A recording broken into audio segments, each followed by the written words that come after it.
ఇస్తుంటున్నాను. మరి మనమందరం కూడా కీర్తనల గ్రంథంలో నుంచి ఆసాపు రచించినటువంటి కీర్తన 81వ కీర్తన, మరి దేవుంది ఆసాపు ఆహ్వానం అని నేను దీనికి ఒక టైటిల్ పెట్టాను. ఆసాపు ఆహ్వానిస్తుంటున్నాడు. ఎందుకొరకు ఆహ్వానిస్తుంటున్నాడో మరి మనం ధ్యానిద్దాం. దానికంటే ముందుగా ఈ 16 వచనాలు మనం చదువుదాం. దయచేసి మీ పరిశుద్ధమైనటువంటి గ్రంథాలు తెరిచి మరి 81వ కీర్తనను మీరు ధ్యానించాలని నేను కోరుతున్నాను. మనకు బలమయ్యున్న దేవునికి ఆనందగానం చేయుడి, యాకోబు దేవుణ్ణి బట్టి ఉత్సాహధ్వని చేయుడి. కీర్తన ఎత్తుడి, గిలకతపెట పట్టుకొనుడి, స్వరమండలమును మనోహరమైన సితారాను వాయించుడి. అమావాస్య నాడు కొమ్ము ఊదుడి, మనము పండుగ ఆచరించు దినమగు పున్నము నాడు కొమ్ము ఊదుడి. అది ఇశ్రాయేలులకు కట్టడ, యాకోబు దేవుడు నిర్ణయించిన చట్టము. ఆయన ఐగుప్తు దేశ సంచారము చేసినప్పుడు యోసేపు సంతతికి సాక్ష్యముగా దానిని నియమించెను. అక్కడ నేనెరుగని భాష వింటిని, వారి భుజముల నుండి నేను బరువును దింపగా వారి చేతులు మూతగంపలు నెత్తకుండా విడుదల పొందెను. ఆపత్కాలమునందు నీవు మొరపెట్టగా నేను నిన్ను విడిపించి తిని, ఉరుము దాగు చోటులో నుండి నీకు ఉత్తరమిచ్చి తిని, మొరిబ్బా జలముల యొద్ద నిన్ను శోధించి తిని. నా ప్రజలారా ఆలకింపుడి, నేను మీకు సంగతి తెలియజేతును. అయ్యో ఇశ్రాయేలు, నీవు నా మాట వినేడలా ఎంత మేలు. అన్యుల దేవతలో ఒకటియును నీలో ఉండకూడదు. అన్యుల దేవతల్లో ఒక్కదానికి నీవు పూజ చేయకూడదు. ఐగుప్త్యుల దేశంలో నుండి నిన్ను రప్పించిన నీ దేవుడు నాకు యెహోవాను నేనే. నీ నోరు బాగుగా తెరుము, నేను దాన్ని నింపెదను. అయినను నా ప్రజలు నా మాట ఆలకింపకపోయిరి, ఇశ్రాయేలు నా మాట వినకపోయిరి.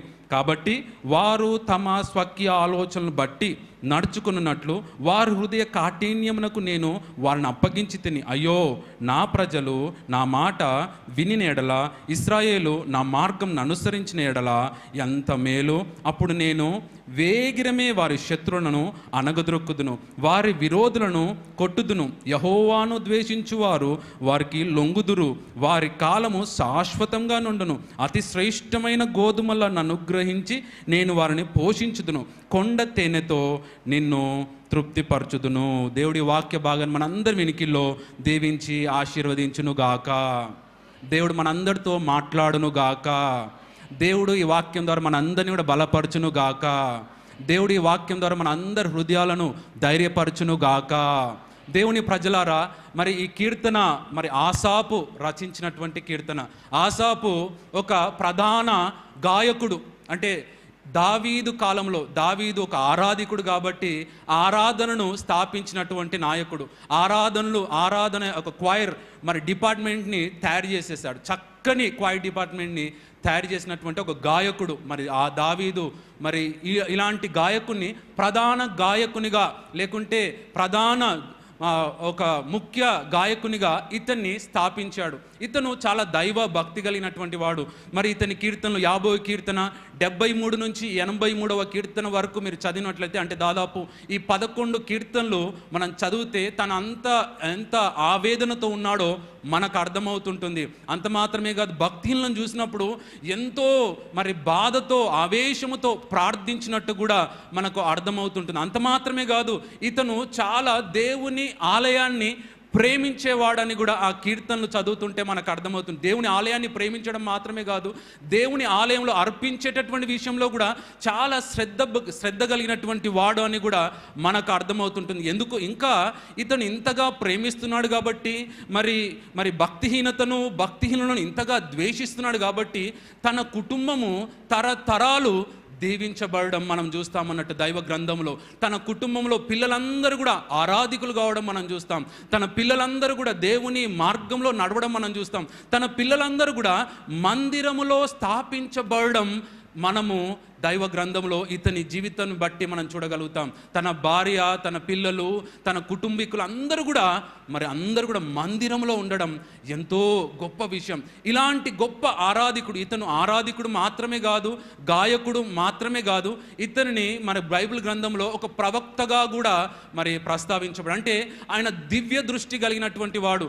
మరి ముఖ్యంగా మరి ముందు జరగబోయేటటువంటి విషయాలను ఆనాడు ఆ తరానికి, ఆ రాజుకు బోధించినటువంటి వాడు ఇతను అని మనం అర్థం చేసుకోవాలి. ఇలాంటి గొప్ప వ్యక్తి, ఇలాంటి ఆశీర్వదించబడినటువంటి వ్యక్తి, ఇలాంటి ఆత్మతో నింపబడినటువంటి వ్యక్తి, ఇలాంటి మరి ఆవేశపరుడు, ఇలాంటి మరి అనుకువగలిగినటువంటి దైవ సేవకుడు, లేకుంటే ఆరాధికుడు, లేకుంటే మరి దేవుని మరి మాటలను బోధించేటటువంటి ఇతను ఆహ్వానిస్తుంటున్నాడు. ఆనాడు మరి ఆలయంలో ఇంకా ఆలయం కట్టబడలేదు, ఇంకా మరి మందిరము స్థాపించబడలేదు, ఇంకా ప్రత్యక్ష గుడారంలోనే ఆరాధనలు జరుగుతుంటున్నాయి, ఇంకా ప్రత్యక్ష గుడారంలోనే మరి బలులు అర్పించబడుతున్నాయి. అలాంటి సమయంలో ఈ కీర్తన రాయబడింది. మరి దేవుడు మరి పాతని మనం చూసినట్లయితే మరి సంఖ్యాకాండంలో, ద్వితీయోపదేశ కాండంలో, నిర్గమకాండంలో మనం చూస్తాం. మీరు 3 సార్లు దేవుని మందిరానికి రావాలని ఆనాటి ఇశ్రాయేలుకు కట్టడ. మరి ఆ 3 పండుగల్లో ఇది ఒక పండుగ. ఇది పర్ణశాలల పండుగ దినాన పాడినటువంటి కీర్తన. ఇలానే గుంపంతా వచ్చారనుకుంటాను, ఆరాధికులందరూ కూడా వచ్చారనుకుంటాను, భక్తిపరులందరూ కూడా వచ్చారనుకుంటాను, ఆయా ప్రాంతాల నుంచి రాజు ఉన్నాడు అనుకుంటాను, మరి రాజు కుటుంబం ఉన్నదనుకుంటాను. మరి అందరూ కూడా ప్రత్యక్ష గుడారంలో, ఆవరణంలో వీరందరూ ఉండగా ఇతను లేచి పాడుతున్నటువంటి కీర్తన. ఇతను మాత్రమే కాదు, తను రాబోయేటటువంటి తరమంతా కూడా పాడదగినటువంటి కీర్తన, ది కీర్తన. ఇలాంటి కీర్తనల నుంచి మనము నేర్చుకుందాం. ఇలా సుక్కోత్ అంటే ఆ పర్ణశాలల పండుగ మరి ఆచరించేటటువంటి వారు, ఎందుకు ఆచరించేటటువంటి వారు అని మనము చూడబోతున్నాం. ఎందుకు ఆ పర్ణశాలల పండుగను ఆచరించడం మాత్రమే కాదు, ఆ పర్ణశాల పండుగల్లో మరి ఈ పాటను తప్పక పాడేటటువంటి వారు. యేసు ప్రభు వారు కూడా ఈ పాటను పాడారు, మనము అర్థం చేసుకోవాలి. అంటే తప్పక ఈ కీర్తనలు తప్పక ఆ పర్ణశాలల పండుగల్లో పాడేటటువంటి వారు. దేవుని ప్రజలారా, ఈ కీర్తనలో ఆసాపు మనని ఏ విషయంలో ఆహ్వానిస్తుంటున్నాడో ఒక 5 విషయాలను మీ ఎదుటకు తీసుకురావాలని నేను కోరుతున్నాను. చక్కగా మనం ఆలకిద్దాం. ఈ మాటలను ఆలకించినప్పుడు ఆసాపు ఏ విధంగా ఆశీర్వదించబడ్డాడో మనమందరం కూడా ఆశీర్వదింపబడదుము గాక. ఆసాపు పిల్లలు ఏ విధంగా అయితే వర్ధిల్లారో మన పిల్లలు కూడా అలానే వర్ధిల్లుదురు గాక. ఆసాపు ఏ విధంగా అయితే తన కుటుంబం అంతా కూడా దేవుని మందిరంలో కనబడిందో మన పిల్లలందరూ కూడా, మన కుటుంబం అంతా కూడా దేవుని మందిరంలో కనబడదుము గాక. బిగ్గరగా అంటారు అనుకున్నాను, ఇంకా బిగ్గరగా అందామా? దేవుని ప్రజలారా, మీరు గమనించండి.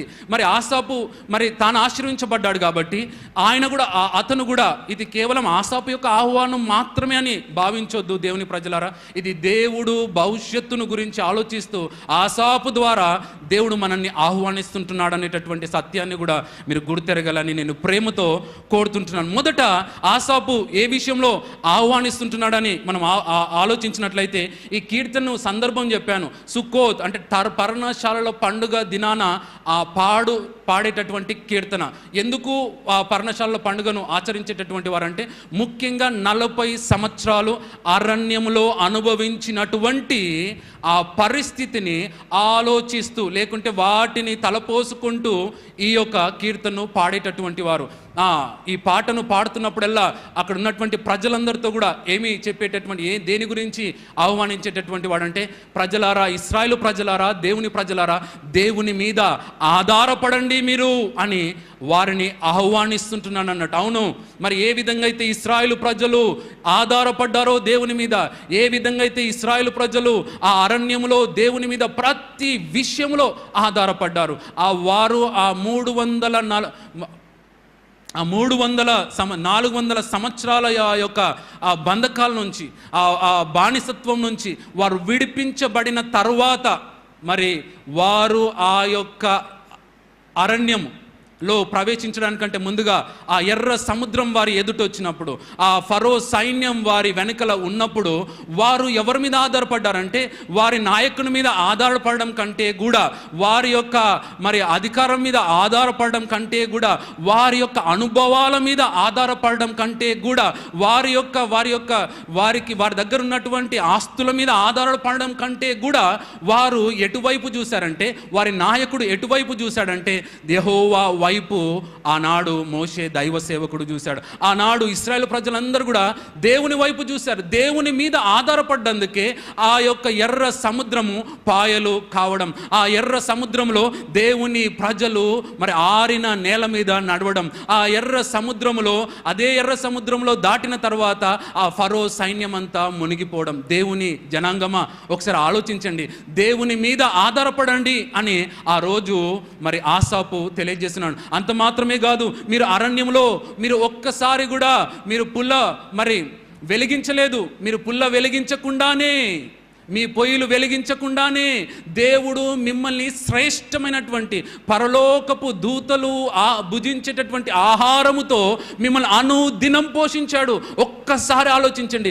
దేవుని మీద ఆధారపడ్డందుకు దేవుడు వారిని 40 సంవత్సరాలండి వారిని పోషించాడు. ఒకసారి ఆలోచించరా అని వారిని ఆహ్వానిస్తుంటున్నాడు. అంత మాత్రమే కాదు, దేవుడు వారిని ఏ విధంగా ఆ యొక్క మరి అగ్ని స్తంభం వలె ఉంటూ, మేఘ స్తంభం వలె ఉంటూ ప్రతి క్షణం వారు వెళ్ళవలసినటువంటి మార్గాన్ని బోధించాడు. వారు వెళ్ళవలసినటువంటి చోటును బోధించాడు. వారు ఆగవలసినటువంటి చోటును బోధించాడు. వారు ప్రారంభించవలసినటువంటి సమయాన్ని బోధించాడు. ఎవరు ముందు వెళ్ళాలనో బోధించాడు. మీరు గమనించండి, ఏ విధంగా అరణ్యంలో దేవుడు వారిని పోషించాడంటే వారు దేవుని మీద ఆధారపడ్డందుకే. గమనిస్తుంటున్నారా? ఈ దినాన దేవుడు మనతో కూడా అదే మాటను ఆహ్వానిస్తుంటున్నాడు. దేవుని మీద ఆధారపడకుండా మనం ఏమి చేయలేమనేటటువంటి సత్యాన్ని ఆనాడు ఆసాపు ఆ ప్రజలకు బోధిస్తుంటే, ఈనాడు మనతో కూడా అదే మాటను మాట్లాడుతుంటున్నాడు. దేవుని మీద ఆధారపడకుండా, దేవుని యొక్క సహాయము లేకుండా, దేవుని యొక్క కృప లేకుండా, దేవుణ్ణి ఆనుకొనకుండా మనం ఏమి చేయలేమండి. మనం ఆధారపడాలి. ఆయన మీద ఆధారపడినప్పుడే మన జీవితాలు ఆనందంగా ఉంటాయి. ఆయన మీద ఆధారపడ్డప్పుడే మన జీవితాలకు ఆరోగ్యం ఉంటుంది. ఆయన మీద ఆధారపడ్డప్పుడే మన జీవితాల్లో ఐశ్వర్యాన్ని పొందుకోగలుగుతాం. మనం ఆయన మీద ఆధారపడ్డప్పుడే మన జీవితాల్లో కావలసిన వస్తువులన్నీ కూడా ప్రభు అనుగ్రహిస్తాడు. అందుకొరకే యేసు ప్రభు వారు మత్తయి సువార్త 6వ అధ్యాయంలో సెలవిస్తాడు. చివరి భాగంలో, మొదట నా నీతిని రాజ్యమును వెతుకుడి, మొదట నన్ను వెతుకుడి, మొదట నా మీద ఆధారపడండి, మొదట నా విషయాల విషయమై మీరు ఆలోచించండి అని ఆయన సెలవిస్తుంటున్నాడు. దేవుని గమనిస్తుంటున్నారా ప్రజలారా? ఆయన మీద ఆధారపడాలి. ఆధారపడితే మనకు కావలసినవన్నీ కూడా ఇస్తానని దాని పైన వచనాల్లో ఆ ప్రభువారే సెలవిస్తుంటున్నాడు. ఈ దినాన నీవు దేని మీద ఆధారపడుతుంటున్నావు? ఒకసారి ఆలోచించండి. చాలామంది వారికున్న వాటి మీద ఆధారపడతాడు. చాలాసార్లు మనం కూడా మనకున్నటువంటి అనుభవాల మీద ఆధారపడతాం. ఇలా అప్పుడు జరిగింది కాబట్టి ఇప్పుడు అలానే జరుగుతుంది అనుకుంటాం.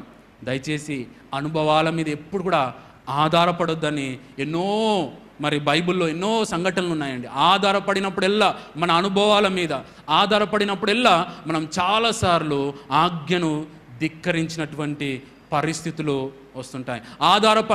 మన యొక్క ఆలోచనల మీద, మన యొక్క అధికారుల మీద, మన యొక్క మరి ఆస్తుల మీద, మన యొక్క ఐశ్వర్యం మీద ఆధారపడినప్పుడెల్లా మన జీవితాల్లో చాలా ప్రమాదాలకు వాటిల్లే అవకాశాలు ఉన్నాయి. కాబట్టి ఈ దినాన ప్రభు మనందరినీ కూడా ఒక సెలవు లేకుంటే ఒక ఆహ్వానాన్ని పలుకుతుంటున్నాడు. మనమందరం కూడా దేవుని మీద ఆధారపడాలని అట్టి కృప మనందరి కూడా అనుగ్రహించును గాక. మనమందరం కూడా దేవుని మీదనే ఆధారపడుదుము గాక. దేవుని మీదనే మనమందరం కూడా ఆనుకొందుము గాక. దేవుని జనాంగమా, దేవుని మీద ఆధారపడడం ఎంతో ఆనందం మన జీవితాల్లో కలుగు. పౌలు భక్తుని మనం చూద్దాం. పౌలు తను పిలువబడిన నాట నుండి తాను ఎవరి మీద ఆధారపడ్డాడో తెలుసండి? ఆనాటి అపోస్తుల మీద ఆధారపడలేదు. ఆనాటి అపోస్తుల మరి ఆ యొక్క అనుభవాల మీద ఆధారపడలేదు. దేవుడు సాక్షాత్తు తనతో మాట్లాడాడని, దేవుడు సాక్షాత్తు తనకు స్వరాన్ని వినిపించాడని, దేవుడు సాక్షాత్తు తనకు ఆజ్ఞాపించాడని అనేక సార్లు తాను ప్రస్తావించడం జరుగుతుంది. అంటే నేను మానవుల మీద ఆధారపడలేదు, నేను దేవుని మీద ఆధారపడ్డాను కాబట్టి చివరి వరకు కూడా నేను నిలదొక్కగలిగాను. చివరి వరకు కూడా ప్రభు సేవలో నిలబడగలిగాను. చివరి వరకు కూడా సువార్తను ప్రకటించగలిగాను. చివరి వరకు కూడా నేను దేవుని రాజ్య వ్యాప్తి కొరకై ప్రయాసపడగలిగాను. దేవుని జనాంగమా, దేవుని మీద ఆధారపడితే మన జీవితాల్లో మధ్యలో వచ్చేటటువంటి ప్రతి దాంట్లో కూడా మనము ముందుకు వెళ్ళగలుగుతాం. కాబట్టి మనము దేవుని మీద ఆధారపడడం చాలా ప్రధానమైనటువంటి విషయమని ఆనాడు ఆసాబు తెలియజేసిన. ఆసాపు కేవలం ఆధారపడము అని అనుకుంటున్నాం, కానీ ఆసాపు ఇంకొక మాటను అక్కడ చక్కగా తెలియజేస్తుంటున్నాడు. మనకు బలమై ఉన్న దేవునికి ఆనందగానము చేయుడి, యాకోబు దేవుని బట్టి ఉత్సాహధ్వనిమి చేయుడి, కీర్తన ఎత్తుడి, గిలకెత్తపెట పట్టుకొనుడి, స్వరమండలమును మనోహరమైన సితారాను వాయించుడి అనేటటువంటి మాటను ఊదుడి అని అంటున్నాడు. అంటే వాయిద్యాలు ఎత్తిపట్టి మీరు ఆరాధించండి. ఆయన ఎందుకొరకు ఆహ్వానిస్తుంటున్నాడు అంటే ఆరాధించడానికి ఆహ్వానిస్తుంటున్నాడు. మీరు కేవలము అలా కూర్చొని ఉండడానికి కొరకు కాదు, మీరు కేవలం అలా నిలబడి ఉండడానికి కొరకు కాదు, కేవలం మీరు అలానే మరి వినడానికి కొరకు కాదు, మీరు ఆరాధించాలని ఆ రోజు ఆహ్వానాన్ని పలుకుతుంటున్నాడు. అందుకొరకే గిలకెత్తపడ పట్టుకోండి అని అంటున్నాడు. మీరు స్వరమండలంతో మరి వాయించండి అని అంటున్నాడు. అందుకొరకే ఊదండి అని అంటున్నాడు. కీర్తనలు ఎత్తిపట్టి పాడండి అని సెలవిస్తుంటున్నాడు. ఇలా ఆరాధించడం చాలా అవసరం అని మనం అర్థం చేసుకోవాలి. ఆరాధనలో మనలో ఉండేటటువంటి బలహీనతలన్నిటి నుంచి కూడా విడుదల పొందేటటువంటి గొప్ప అవకాశం. మన హృదయంలో ఉండేటటువంటి ప్రెషర్, మన హృదయంలో ఉండేటటువంటి భారాలు, మన హృదయంలో ఉండేటటువంటి భయాలు, మన హృదయంలో ఉండేటటువంటి అనుమానాలు, మన హృదయంలో ఉండేటటువంటి వేదనలు, మన హృదయంలో ఉండేటటువంటి మరి ఆందోళనలు అన్నిటికి కూడా సొల్యూషన్ ఏంటిది అంటే ఆరాధించడం అన్నట్టు. మనస్ఫూర్తిగా ఆరాధించినప్పుడు, మనస్ఫూర్తిగా మనం ప్రభుని స్తుతించినప్పుడు, మనస్ఫూర్తిగా ప్రభుని గణపరిచినప్పుడు తప్పక మన హృదయాలు నెమ్మదితో ఉంటాయి. చూడండి దేవుని ప్రజలారా, ఆరాధించడానికి నేను అంటాను ఆలయాల అవసరం లేదండి. ఎందుకంటే ప్రభువారే అన్నారు, ఒకానొక సమయం వస్తుంటుంది అనేటటువంటి మాటను ఆ సమరయ స్త్రీతో మాట్లాడాడు. ఆలయాలు ఒక పెద్ద బంగ్లాలు ఉండడమే ఆ ఆరాధనకు మరి అవకాశం కల్పింపజేస్తుంది అనేటటువంటి మాట, ఆ అపోహను తొలగించాడు ప్రభు. అంత మాత్రమే కాదు, ఆలయాలు ఉంటేనే ఆరాధన అవసరమా, ఆరాధించడమా? కాదు. ఆలయాలు ఉండడమే అవసరం కాదండి. మరి వరాలు ఉండడానికే, మరి వరాలు ఉంటేనే ఆరాధించడమా? అసలే కాదండి. అధికారం ఉంటేనే మరి ఆరాధించడమా? కాదండి. మరి దేమి అవసరం ఆరాధనకు అంటే ఆత్మ సహాయం అవసరం. First we need the spirit. మనకు ఆత్మ సహాయం ఉంటేనే వీ కెన్ వర్షిప్. యేసు ప్రభు వారు అన్నారు, నన్ను ఆరాధించేటటువంటి వారు ఎలా ఆరాధిస్తారంటే మరి ఆత్మతో ఆరాధిస్తారు. అంటే ఆత్మ సహాయం కావాలి ఆరాధించడానికి. అల్లర్లు కాదు, ఏదో ఆడంబరాలు కాదు. ఆరాధించడానికి ఆత్మ మనల్ని నెట్టాలి, ఆత్మ మనల్ని పురిగొల్పాలి, ఆత్మ మనల్ని బలపరచాలి. ఆత్మ సహాయము ఎంతైనా అవసరం అండి. ఆరాధించడానికి చాలా అవసరమైనటువంటి ఇంగ్రీడియంట్ ఏదైనా ఉంది అంటే ఆత్మ సహాయం లేకుండా ఆరాధించడం కష్టమండి. ఆత్మ మన మధ్యలో సంచరించును గాక. బిగ్గరగా అందమా, ఆత్మ మన మధ్యలో సంచరించును గాక. పరిశుద్ధాత్మ దేవుడు మనందరినీ కూడా ముట్టును గాక. పరిశుద్ధాత్మ దేవుడు మనందరినీ కూడా తట్టును గాక. ఆరాధించడానికి ఆత్మ సహాయం అవసరం. అంత మాత్రమే కాదండి, ఆరాధించడానికి ఆత్మలో సత్యం అవసరం. ఆత్మలో సత్యం లేకుండా ఆరాధించడంలో అది వృధా. మీరు గమనించండి, ఆత్మలో సత్యము. అందుకొరకే ప్రభువారే అన్నాడు, వాడు ఆత్మతోనూ సత్యముతోనూ ఆరాధిస్తారు. ఒక కాలం వస్తుంది, ఆ కాలంలో ఇక్కడ అక్కడ కాదు, వారు ఆత్మతో సత్యముతో ఆరాధించేట ఆత్మ సహాయం కావాలి. అంత మాత్రమే కాదు, ఆత్మలో మనకు సత్యం కావాలి. ఆత్మలో ఏదో కలుష్యం పెట్టుకొని, ఆత్మలో ఏదో పాపం పెట్టుకొని, ఆత్మలో ఏదో ద్వేషం పెట్టుకొని, ఆత్మలో ఏదో కోపం పెట్టుకొని, ఆత్మలో ఏదో మరి దేవునికి ఆయాసకరమైనది పెట్టుకొని, ఆత్మలో ఏదో దేవునికి అయిష్టమైనది అటువంటిది పెట్టుకొని, ఆత్మలో ఏదో చెడు ఆలోచనలు పెట్టుకొని నీవు ఆరాధించడంలో నువ్వు గంభీరంగా చేతులెత్తి నువ్వు చేసేటటువంటి ప్రకటనలో ఏం అర్థం ఉండదండి. ఏం అర్థం ఉండదు. ఒకసారి గమనించండి. అందుకొరకే ఆసాపు అంటున్నాడు, అయ్యా మీరు ఆరాధించండి, కానీ ఎలా ఆరాధించండి అంటే ఆత్మ సహాయంతో ఆరాధించండి. ఎలా ఆరాధించండి అంటే సత్యముతో ఆరాధించండి. మీరు ఆరాధిస్తుంటున్నప్పుడు సత్యం ఉండాలి మీ జీవితాల్లో.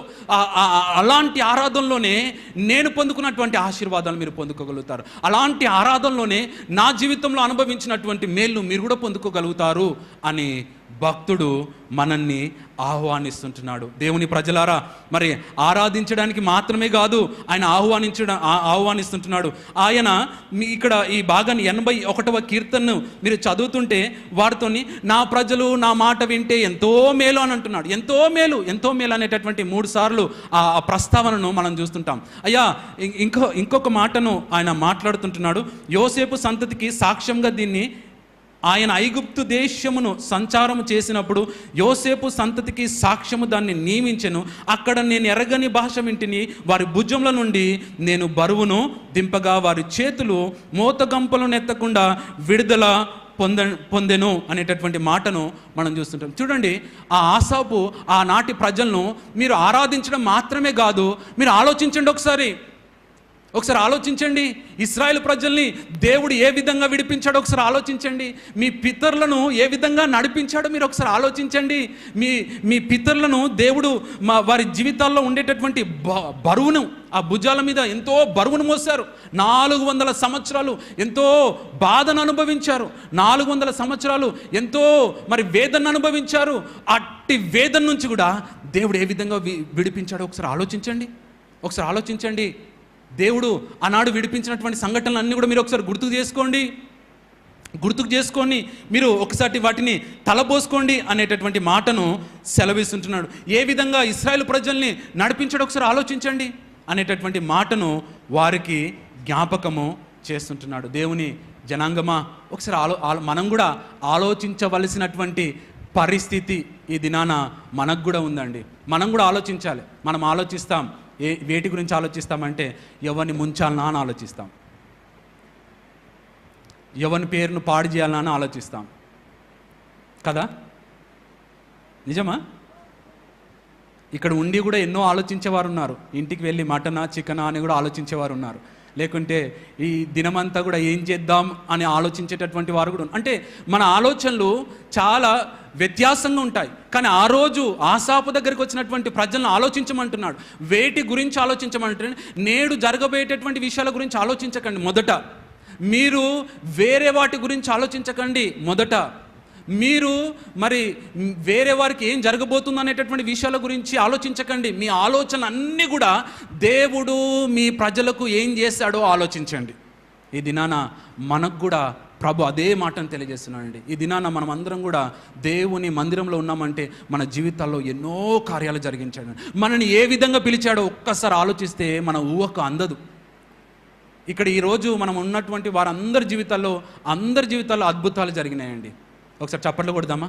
ప్రతి ఒక్కరము ఈ దినాన ఉన్నాము అంటే, ఇక్కడ పిలువబడి ఇక్కడ కూర్చున్నాము అంటే, ఆహ్వానం పొందుకొని ఇక్కడ ఆరాధించేటటువంటి స్థితిలో ఉన్నాము అంటే మనం గమనించాలి, మన జీవితంలో దేవుడు పిలిచినప్పుడు ఎన్నో అద్భుతాలు చేశాడండి. మనం ఈ మార్గంలోకి రావడానికి అవకాశాలే లేవేమో, మనము దేవుణ్ణి మీద ఆధారపడడానికి అవకాశాలే లేవేమో, లేకుంటే మనం అనారోగ్యాలకు గురైపోయి మరి ఎంతో దయనీయమైనటువంటి స్థితిలో ఉన్నామేమో, లేకుంటే ఆర్థిక ఇబ్బందులకు గురై ఎంతో హీన స్థితిలో ఉన్నామేమో, లేకుంటే పిల్లలు లేక హీన స్థితిలో ఉన్నటువంటి స్థితిలో ఉన్నామేమో, వివాహాలు కాక ఎంతో దీన స్థితిలో ఉన్నటువంటి పరిస్థితులు ఉన్నాయేమో, లేకుంటే మనకు ఉన్నాయన్నీ కూడా కోల్పోయి, మంచి పేరును కోల్పోయి, మంచి పరిస్థితులను కోల్పోయి, మంచి ఉద్యోగాన్ని కోల్పోయి ఎంతో దీన స్థితిలో ఉన్నప్పుడు ప్రభు నిన్ను పిలిచి ఏ విధంగా నీ జీవితంలో నడిపించాడో వాటిని అన్నిటిని కూడా తలపోసుకోమని ఈరోజు జ్ఞాపకం చేసుకుంటున్నాడు. మనం చాలాసార్లు మనం మర్చిపోతుంటాం. ముందుగానే నా మొదటి మాటను చెప్పాను కదా, మర్చిపోయే అలవాటు మనందరికీ ఉంటుందండి. మర్చిపోతుంటాం. నేనైతే నా కుమార్తె పేరే మర్చిపోయాను. కానీ కొన్నిసార్లు మనము ఇలాంటి గుర్తుపెట్టుకుంటామేమో కానీ మనకు దేవుడు చేసిన వాటిని చాలా మర్చిపోతుంటాం. దేవుడు మనం నడిపించిన విధానాన్ని చాలా మర్చిపోతుంటాం. దేవుడు మనకు మేలు చేసినటువంటి విధానాన్ని మర్చిపోతుంటాం. దేవుడు మనకు స్వస్థత ఇచ్చినటువంటి పరిస్థితులను మర్చిపోతుంటాం. దేవుడు మనల్ని ఆ ఊబిలో నుంచి లేవనెత్తినటువంటి పరిస్థితిని మర్చిపోతున్నాం. దేవుడు ఆ చెడు అలవాటు నుంచి విడిపించినటువంటి పరిస్థితిని మర్చిపోతుంటాం. మనం అందుకొరకే ఈరోజు మనమందరం కూడా మన గతం ఆలోచించుదుము గాక. ఒకసారి బిగ్గరగా అంటారా? మన గతంను ఆలోచించాలండి. ఏ విధంగా మనని గతం అంటే పాత గతం ఆలోచించకండి. జస్ట్ అంటే దేవుడు మిమ్మల్ని విడిపించినటువంటి గతాన్ని ఆలోచించండి. ఎంత అద్భుతంగా విడిపించాడు, ఎంత అద్భుతంగా మనల్ని నడిపించాడు. ఇన్ని ఏళ్ళ ఆత్మీయ యాత్రలో మనల్ని ఏ విధంగా నడిపించాడు, కృంగిపోయినప్పుడు ఏ విధంగా లేవనెత్తాడు, కన్నీరు కారుస్తున్నప్పుడు ఏ విధంగా తుడిచాడు, ఏ విధంగా మరి చెతికిల పడిపోయినప్పుడు లేవనెత్తాడు, ఏ విధంగా బలహీనపడినప్పుడు మనల్ని బలపరిచాడు, ఏ విధంగా మనకైన స్వరాన్ని వినిపింపజేశాడు, ఏ విధంగా వాగ్దానం ఇచ్చి మనల్ని ఆదరించాడు. వీటన్నిటిని కూడా తలపోసుకోవలసినటువంటి అవకాశం, ఆహ్వానాన్ని మరి దేవుని సేవకుడు మనల్ని ఆహ్వానిస్తుంటున్నాడు. ఆలోచిద్దామా? మనం చాలాసార్లు వేరే వారి గురించి ఆలోచిస్తాం, పరిస్థితుల గురించి ఆలోచిస్తాం. మనం వీటి గురించి ఆలోచించడం బట్టి నేను అనుకుంటాను చాలాసార్లు మన దేవుడు మనకు చెయ్యబోయేటటువంటి వాటిని మనం చెయ్యనీయకుండా చేస్తుంటామేమో. ఎప్పుడైతే వాటిని తలపోసుకుంటామో ముందు జరిగేటివన్నీ కూడా మనకు శుభాలే. ఎప్పుడైతే వాటిని గురించి మనం ప్రస్తావిస్తామో ముందు జరిగేటటువంటి అన్నీ కూడా ఆశీర్వాదాలే. ఎప్పుడైతే వాటిని గురించి మనము ధ్యానిస్తుంటామో ముందు జరిగేటివన్నీ కూడా అద్భుతాలే. బిగ్గరగా చప్పట్లు కొడదామా? వాటిని గురించి ఆలోచిద్దాం. వాటిని గురించి మాత్రమే ఆలోచించాలని నేను కోరుతుంటున్నాను. కేవలము ఆధారపడడానికి ఆహ్వానించడం మాత్రమే కాదండి, ఆరాధించడానికి మాత్రమే కాదండి, ఆలోచించడానికి మాత్రమే కాదండి. ఇక్కడ మీరు చూసినట్లయితే నేను ముందుగానే చదివాను, ఇశ్రాయేలు అయ్యో నా ప్రజలారా, 8వ వచనం, నా ప్రజలారా ఆలకింపుడి, నేను మీకు సంగతి తెలియజేతును. అయ్యో ఇశ్రాయేలు, నీవు నా మాట విన్నెడ ఎడల ఎంతో మేలు. ఆ అన్యుల దేవతల్లో ఒక్కటియును నీలో ఉండకూడదు, అన్యుల దేవతల్లో ఒక్కదానికి నీవు పూజ చేయకూడదు, ఆజ్ఞలను పాటించండి అని ఆహ్వానాన్ని పలుకుతున్నాడు అండి ఆసాపు. ఆజ్ఞలను పాటించండి. మీరు ప్రభు ఆజ్ఞలను పాటించలే. ఆ రోజు ఆనాటి ఇశ్రాయేలు ప్రజలు ఆజ్ఞలను పాటించినందుకు ఎన్ని అనర్థాలు వచ్చాయో మీరు ఒకసారి ఆలోచించండి. ఆజ్ఞలు ఎన్నో ఉన్నాయి, ఎన్నో ఆజ్ఞలు ప్రభు అనుగ్రహించాడు. మీరు మీ దేవుడైనటువంటి యెహోవాను మాత్రమే సేవించండి, మీ దేవుడైనటువంటి యెహోవాకు మాత్రమే పూజ చేయండి, యెహోవా మాత్రమే మీరు ఆరాధించండి, ఆయనకు మాత్రమే మీరు, ఆయన ఎదుట మాత్రమే సాగిలపడండి అనేటటువంటి ఆజ్ఞను ఆనాడు ఆయన దేవాతి దేవుడు అనుగ్రహించాడు. వారు అన్య దేవతల తట్టు తిరగడం మనం చూస్తాం. అన్య దేవతలకు ధూపం వేయడం మనం చూస్తాం. అన్య స్త్రీలను వివాహం ఆడడం మనం చూస్తాం. ఆ అన్య ఆచారాల్లో నిమగ్నం కావడం మనం చూస్తుంటాం. ఈ దినాన ఆనాడు ఆసాపు ఆజ్ఞలను పాటించడానికి పిలిచాడు. ఎందుకంటే ఆజ్ఞలు వైదొలుగుతున్నారేమో, అక్కడ ఉన్నటువంటి జనరేషన్ని బట్టి, అక్కడ ఉన్నటువంటి కల్చర్ని బట్టి, వారి మధ్యలోకి వచ్చినటువంటి మిశ్రిత జనాన్ని బట్టి, లేకుంటే అక్కడ ఉన్నటువంటి పరిస్థితులను బట్టి అనేకులు భక్తులు కూడా ప్రమాదంలో పడుతున్నారేమో, భక్తులు కూడా మరి దేవుని మార్గాన్ని విడుస్తున్నారేమో. అందుకొరకే ఆసాపు ఆ రోజు నిలబడి ఈ పాటను పాడుతున్నాడు. అయ్యలారా, మీరు ఆజ్ఞలను పాటించండి, ఎందుకంటే మన పితరులు ఆజ్ఞలను పాటించినందుకు, యెహోవాను సేవించినందుకు, యెహోవా ఎదుట సాగిలపడనందుకు, యెహోవాకు ప్రథమ స్థానం ఇవ్వనందుకు వారి జీవితాల్లో ఎంతో నష్టపోయారు. 40 సంవత్సరాలు మరి వేదనలకు గురైపోయారు. కొన్నిసార్లు ఎన్నోసార్లు శిక్షకు గురై మరణాన్ని చూశారు. ఎన్నోసార్లు శిక్షకు గురై ఆ యొక్క ప్రామిస్డ్ ల్యాండ్లో, ఆ వాగ్దానపు భూమిలో వారు అడుగు పెట్టలేకపోయారు. చూడండి, ఈ దినాన మనం కూడా అంటే చాలాసార్లు మనం మర్చిపోతుంటాం. ఆజ్ఞలను పాటించకుండానే మనం ఆశీర్వాదాలన్నిటిని కూడా పొందుకుందాం అనేటటువంటి ఆలోచనతో చాలామంది ఉంటుంటారు. నేనంటాను, ఆజ్ఞలను పాటించకుండా ప్రభు యొక్క సహాయాన్ని, ప్రభు యొక్క మన్ననను, ప్రభు యొక్క దీవెనలు పొందుకోవడానికి ఆస్కారాలే లేవు అని మనం గమనించాలి. మరి నేను మొదటి రాజుల గ్రంథంలో 3వ అధ్యాయంలో 1వ వచనంలో మరి అంతకుముందే దావీదు మరి కుమారుడైనటువంటి మరి సొలొమోనుకి రాజరికం ఇచ్చేశాడు. మరి రాజుగా మరి ప్రకటించాడు.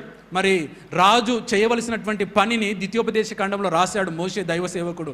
తప్పక వారు ధర్మశాస్త్రాన్ని మరి చదవాలి, ధ్యానించాలి, వారి కొరకు వాటిని ఒకటి ముద్రించుకోవాలి. అంటే ధర్మశాస్త్రాన్ని వారు అంతగా పాటించవలసినటువంటి అవసరం ఉందన్నట్టు. అంటే ప్రతి రాజు దగ్గర ఏముండాలో తెలుసండి? దైవ గ్రంథం ఉండాలి. అంటే ఆనాటి ఆ యొక్క పంచఖండం తప్పక ఉండాలి. అలాంటి పరిస్థితిలో మరి మహారాజు, మీరు 3వ అధ్యాయం ప్రారంభంలోనే ఏమని రాయబడుతుంటుందంటే ఆ మొదటి వచనంలో, ఆయన ఫరో కుమార్తెలను వివాహం ఆడెను, ఫరోకు అల్లుడాయను అనే మాట రాయబడుతుంటుంది.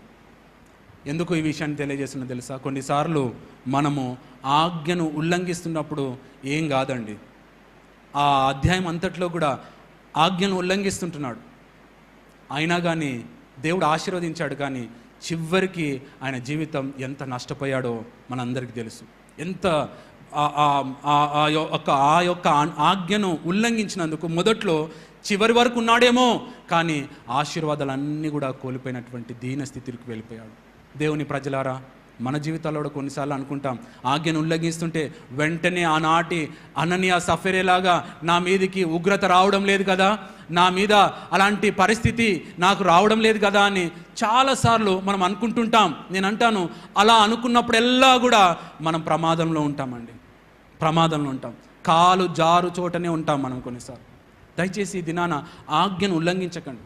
ఆజ్ఞను ఉల్లంఘించినప్పుడెల్లా కూడా దేవుడు మనల్ని కొన్నిసార్లు గద్దిస్తాడు, కొన్నిసార్లు విసిగిస్తాడు, కొన్నిసార్లు అదే భాగంలో 81వ కీర్తనలో వారి హృదయ కాఠిన్యాన్ని బట్టి వారు వదిలేస్తాడు. ఆయన వదిలేస్తే ఎంత ప్రమాదం అంటే అంత ప్రమాదం. వారు హృదయ కాఠిన్యం అంటే వీడు మాట వినడం లేదు. కొన్నిసార్లు మన పిల్లల్ని కూడా మనం ఏం చేస్తామంటే, మాట వినకుంటే నీ చావు నువ్వు చావు రాని పడేస్తామన్నట్టు. అంటే పెంచిన తల్లిదండ్రులమే, పోషించిన తల్లిదండ్రులమే, అన్నీ ఇచ్చిన తల్లిదండ్రులమే, వాని బాగోగులు కోరేటటువంటి తల్లిదండ్రులమే, కానీ కొన్నిసార్లు మాట వినకుంటే వాడు విసిగిస్తుంటే వదిలేస్తాం. అలాంటి పరిస్థితి మన జీవితంలో. దేవుడు కూడా కొన్నిసార్లు గద్దిస్తాడు, కొన్నిసార్లు మనతో మాట్లాడతాడు, కొన్నిసార్లు మందలిస్తాడు, కొన్నిసార్లు హెచ్చరిస్తాడు. మాట వినకుంటే హృదయ కాఠిన్యానికి వదిలేస్తాడు. అదే మాటను రోమీయులకు రాసినటువంటి పత్రికల 1వ అధ్యాయంలో కూడా రాయబడింది. వారి హృదయం మారడం లేదు కాబట్టి కాఠిన్యాన్ని బట్టి వారిని హృదయాన్ని వారి యొక్క ఇచ్చలకు అప్పగించినట్టు రాయబడి ఉంది. ఈ దినాన మనం కూడా ఆలోచిద్దామా? మన హృదయ కాఠిన్యానికి మనల్ని దేవుడికి ఇట్లా అప్పగించాడా? ఒకసారి ఆలోచిద్దాం. ఆజ్ఞను పాటించడం అంత అవసరం అన్నట్టు. ఆజ్ఞలను మినహాయిస్తే, ఆజ్ఞలను వ్యతిరేకిస్తే, ఆజ్ఞలకు ఉల్లంఘిస్తే ఎంత ప్రమాదం అంటే, మరి ద్వితీయోపదేశ కాండంలో ఒక సంఘటన ఉంటుందండి. విశ్రాంతి దినాన ఒకడంట కట్టె పుల్లలు ఏరడానికి వెళ్ళాడంట విశ్రాంతి దినాన. అంటే ఆనాడు విశ్రాంతి దినాన ఏం చేయొద్దని రాయబడిందంటే, వారు పని చేయొద్దని రాయబడింది. అలాంటి సంఘటన అంటే అదే మొదటి సంఘటన అన్నట్టు, అదే మొదటి సంఘటన. అలాంటి దినాన వాడు బయటికి వెళ్ళినందుకు వాని కుటుంబానికి ప్రమాదం వచ్చిందండి. నేను అంటాను, మనం కూడా చాలాసార్లు ఇలాంటి ప్రమాదంలో పడే అవకాశాలు ఉన్నాయి. ఆజ్ఞను ఉల్లంఘిస్తుంటే, ఈరోజు నేను అబద్ధాలు ఆడుతుంటే నాకు ఏం జరగడం లేదు అని అనుకుంటున్నావేమో, నీవు చీటింగ్ చేస్తుంటే ఏం జరగడం లేదు అని నువ్వు అనుకుంటున్నావేమో, మోసం చేస్తుంటే ఏం జరగడం లేదు అని అనుకుంటున్నావేమో, లంచం తీసుకుంటుంటే ఏం జరగడం లేదు అని అనుకుంటున్నావేమో, వ్యభిచరిస్తుంటే ఏం జరగడం లేదని అనుకుంటున్నావేమో, లేకుంటే నీ తల్లిదండ్రులకు అబద్ధాలు ఆడుతుంటే ఏం జరగడం లేదని అనుకుంటున్నావేమో. దయచేసి మోసపోకుడి. ఏంటంట? దేవుడు మనుషుడు ఏం విత్తుతాడో అదే కోస్తాడంట అండి, అదే కోస్తాం. కాబట్టి ఆజ్ఞను ఉల్లంఘించడం ఎంత ప్రమాదమో ఒక్కసారి మీరందరూ కూడా ఆ రోజు ఆసాపు అదే అంటున్నాడు. ప్రజలు ఆనాడు ఆజ్ఞను ఉల్లంఘించారు. ఎంత వారి పితరులో ఒక్కడు కూడా ఆ యొక్క వాగ్దాన దేశంలో అడుగు పెట్టలేకపోయారు. ఆయనను ఆయాస పెట్టినటువంటి వారు తప్పక ఆ వాగ్దాన దేశంలో అడుగు పెట్టలేకపోయారు. ఆయనను గాయపరిచినటువంటి వారు ఎవ్వరు కూడా ఆ వాగ్దాన దేశంలో అడుగు పెట్టలేకపోయారు. ఈ దినాన మనం కూడా కొన్నిసార్లు అనుకుంటున్నాం, చెల్తా అని అనుకుంటున్నాం, నై చెల్తా ఓ చెల్నే వాళ్ళ తప్పక ప్రమాదంలో పడే అవకాశాలు ఉన్నాయి. కాబట్టి ఆజ్ఞలను ఉల్లంఘించకుండా ఆజ్ఞకు లోబడదాం. అందుకొరకే ఇశ్రాయేలు నా మాట వింటే ఏంటంట? ఎంత మేలు. ఒకసారి అందామా? ఎంత? ఒకసారి బిగ్గరగా అందామా? ఎంత మేలు.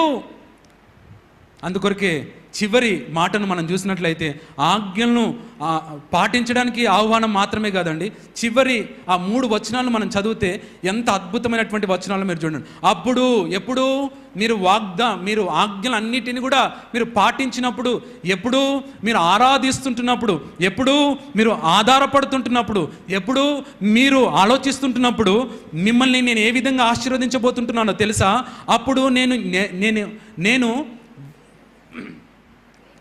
వేగిరమే వారి శత్రువులను మీ శత్రువులందరినీ కూడా నేను అనగదొక్కుతాను. మీకు ఎవరెవరైతే శత్రువులుగా ఉన్నారో, ఎవరినైతే మీరు శత్రువులుగా భావిస్తున్నారో వారందరినీ కూడా మీరు అనగదొక్కన అవసరం లేదు, మీరు వారి మీద పోరాడడం అవసరం లేదు, మీరు వారితో యుద్ధము చేయడం అవసరం లేదు, మీరు వారితో వాగ్వాదాలకు వెళ్ళడం అవసరం లేదు. నేనే వారిని ఏం చేస్తానంట? ఒకసారి బిగ్గరగా చెప్పండి. అనగదొక్కుతానంట. దేవుని హస్తబలమే మనం చాలాసార్లు చూస్తాం. దేవుని కాలుబలం ఎట్లుంటుందో, ఆయన ఒక్కసారి తొక్కితే ఎక్కడికి వెళ్తాడో తెలుసా అండి? పాతాళంలోనికి దిగి వెళ్ళిపోతాడు. మీరు ఒకసారి ఆలోచించండి. అక్కడ అందుకొరకే రాయబడింది. ఆ మాటను మీరు ఒకసారి ఆలోచిస్తే వేగిరమే అంటే మీరు ఇవన్నీ చేస్తుంటే నేను వేగిరమే దిగి వస్తాను, ఎంత దూరమైనా కూడా మీ వద్దకు వచ్చేసి మిమ్మల్ని, మీ శత్రువులను, మిమ్మల్ని ఎవరైతే బాధిస్తున్నారో, మిమ్మల్ని ఎవరైతే వేధిస్తున్నారో, మిమ్మల్ని ఎవరైతే గాయపరుస్తున్నారో, మిమ్మల్ని ఎవరైతే మరి హింసిస్తున్నారో, మిమ్మల్ని ఎవరైతే మరి నా యొద్దకు రాకుండా చేస్తున్నారో అట్టి వారందరినీ కూడా నేను అనగద్రొక్కేస్తాను అనే మాటను ప్రభువారు తెలియజేస్తుంటున్నాడు. దేవుని ప్రజలారా, ఈ దినాన మనం అందరం కూడా ఆలోచించాలి.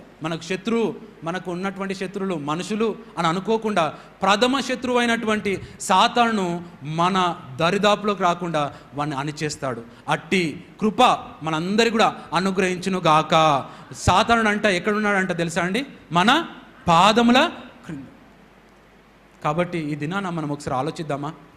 ఆయన ఆశీర్వాదంలో ఏ ఆశీర్వాదం చాలా ప్రాముఖ్యమైనటువంటి ఆశీర్వాదం అంటే నేను అంటాను మన శత్రువులను అణగదొక్కడమే ప్రప్రదమైనటువంటి శత్రువులే లేకుంటే మనకు చాలా ఆశీర్వాదాలేనండి. మనను హింసించేవారే లేకుంటే, మనను బాధించేవారే లేకుంటే మన మార్గము ఎలాంటి మార్గము తెలుసా అండి? రాజమార్గం అయిపోతుంటుంది. మన మార్గం ఎలాంటి మార్గం అవుతుందంటే చాలా ఆనందకరమైనటువంటి మార్గము అవుతుంటుంది. అందుకొరకే శత్రువులందరినీ కూడా ఆయన పారదోలుతాడు అనేటటువంటి మాటను ప్రభువారు సెలవిస్తుంటారు. అంత మాత్రమే కాదండి, ఈ భాగంలో ఇంకొక మాట కూడా రాయబడి ఉంది. 81వ కీర్తనలో 14వ వచనం మీరు చూసినట్లయితే, యెహోవాను ద్వేషించువారు వారికి లొంగుదురు, వారి కాలము శాశ్వతంగా నుండును. అంటే దేవుణ్ణి సేవించేటటువంటి వారి కాలం శాశ్వతంగా ఉంటుంది అనేటటువంటి మాటను సెలవిస్తుంటాం. వారిని ద్వేషించేటటువంటి వారిని లొంగదీస్తాడంట. అంటే వారు దాసులుగా అయిపోతారు, వారు బానిసలుగా అవుతారని రాయబడింది. ఇంకొక ఆశీర్వాదం, శత్రువుని అనగదొక్కడం మాత్రమే కాదు, ద్వేషించే వారిని లొంగడం మాత్రమే కాదు, ఇక్కడ అతి శ్రేష్టమైనటువంటి గోధుమలను అనుగ్రహించి నేను వారిని పోషించేదను, కొండ తేనెతో నిన్ను తృప్తిపరుస్తాను. గోధుమలు, తేనె రెండూ చాలా ప్రాముఖ్యం, రెండూ అవసరం. రెండిటితో కూడా ఆయన తృప్తిపరుస్తాడంట. నీకు ఏది కొదవ లేకుండా ఆయన ఉంచుతాడంట. ఏది కూడా అంటే ఈ అవసరత ఉన్నది అనేటటువంటి పరిస్థితి రాకుండా ఆయన మనందరినీ కూడా ఉంచునుగాక. ఎంత అద్భుతమైనటువంటి విషయం అర్థం చేసుకోండి. శత్రువులు లేకుండా చేస్తుంటున్నాడు, మనల్ని ద్వేషించే వారిని అందరినీ కూడా దాసులుగా చేస్తుంటున్నాడు, మనల్ని మన హృదయాలను తృప్తిపరుస్తున్నాడు. అంటే మనకి ఏదైతే చాలా ప్రాముఖ్యమో, ఏదైతే ఈ లోకము ప్రాముఖ్యంగా ఎంచుతుంటుందో దానితో ఈ గోధుమలతో నిన్ను అంటే నీకు ఏ కొరత, నీ ఇంట్లో ఏ కొరత లేకుండా చేస్తాను, నీ పొలంలో ఏ కొరత లేకుండా చేస్తాను, నీ రాబడిలో ఏ కొరత లేకుండా చేస్తాను. నీకు ఎలాంటిది ఇస్తానంటే కొండ తేనెతో. దాని కొండ తేనెను తయారు చేయలేమండి. అది ఎలా అంటే అదంతలో అదే సృష్టించబడుతుంది. అంటే నీకు రహస్యమైనటువంటివి నీకు అనుగ్రహిస్తాను, ఎవ్వరు ఊహించినటువంటివి నీకు అనుగ్రహిస్తాను, దాని కొరకు కష్టపడినటువంటివి నీకు అనుగ్రహిస్తాను అని ప్రభువారు సెలవు. అందుకొరకు నిన్ను తృప్తిపరుస్తాను. అంటే నీవు ఊహించినటువంటివి నీ జీవితంలో సంభవించినప్పుడు ఎంత తృప్తి ఉంటుందండి. నీవు ప్రార్థించినటువంటిది నీ జీవితంలో అనుభవించినప్పుడు ఎంత తృప్తి ఉంటుందండి. అంటే అలాంటి ఆశీర్వాదం ఆశీర్వాదాలతో నిన్ను తృప్తిపరుస్తాడు అని ఆసాపు ఆ రోజు ఆశీర్వాదాల కొరకు ఆహ్వానిస్తున్నాడు. నీవు ఆశీర్వాదాల కొరకు ఎక్కడికో వెళ్ళనవసరం లేదండి. ఆహారం కొరకు ఎక్కడికో వెళ్ళనవసరం లేదండి.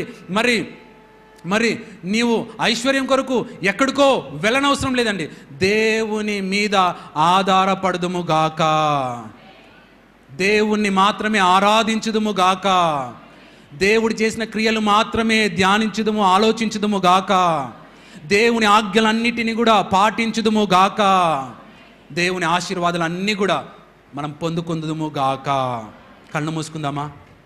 ఒక నిమిషం కళ్ళు మూసుకుందాం. ఎంత అద్భుతమైనటువంటి ఆసాపు, ఆ కీర్తనకారుడు, ఆ ఆరాధికుడు మనల్ని ఆహ్వానిస్తుంటున్నాడు. ఈ దినాన దేవుడు మనందరినీ కూడా ఆహ్వానిస్తుంటున్నాడు. ఆహ్వానాన్ని నువ్వు అందుకొని ఆశీర్వాదాలన్నీ కూడా పొందుకోవాలని ప్రభువు కోరుతున్నాడు. మనమే కొన్నిసార్లు ధిక్కార స్వభావంతో ఉంటాం. మనమే కొన్నిసార్లు తలదిరుసుగా ప్రవర్తిస్తుంటాం. మనమే కొన్నిసార్లు ప్రభువుకు ఆయాసకరమైనటువంటి జీవితంలో ఉంటాం. అందుకొరకు ఆశీర్వదించబడమని దేవుని వాక్యం ద్వారా ఈ దినాన ప్రభువు మనతో మాట్లాడుతుంటున్నాడు. దేవుని బిడ్డ, నువ్వు తృప్తి లేని జీవితంలో ఉన్నావేమో, శత్రువులు నీ మీద పై చేయి వేస్తుంటున్నారేమో, శత్రువుని నిన్ను ఎప్పుడు బాధిస్తున్నారేమో, లేకుంటే నిన్ను ద్వేషించే వారందరూ కూడా నీ మీద ఉన్నారేమో. అలాంటి పరిస్థితిలో ఉంటే ఈ దినాన ప్రభు నిన్ను ఆహ్వానిస్తున్నాడు. ఆయన మీద ఆధారపడమని ఆయన మీద ఆధారపడేటటువంటి వారిని ఏనాడు కూడా ఆయన తలవంపులు కానివ్వడని మనం అర్థం చేసుకోవాలి. ఆయన ఏనాడు కూడా త్రోసివేయడు అని మనం అర్థం చేసుకోవాలని ప్రభువు కోరుతుంటున్నాడు. దేవా, నిన్ను గణపరుస్తున్నాం, నిన్ను స్తుతిస్తుంటున్నాం, నిన్ను మహిమపరుస్తున్నాం, నీ నామాన్ని మాత్రమే హెచ్చిస్తుంటున్నాం.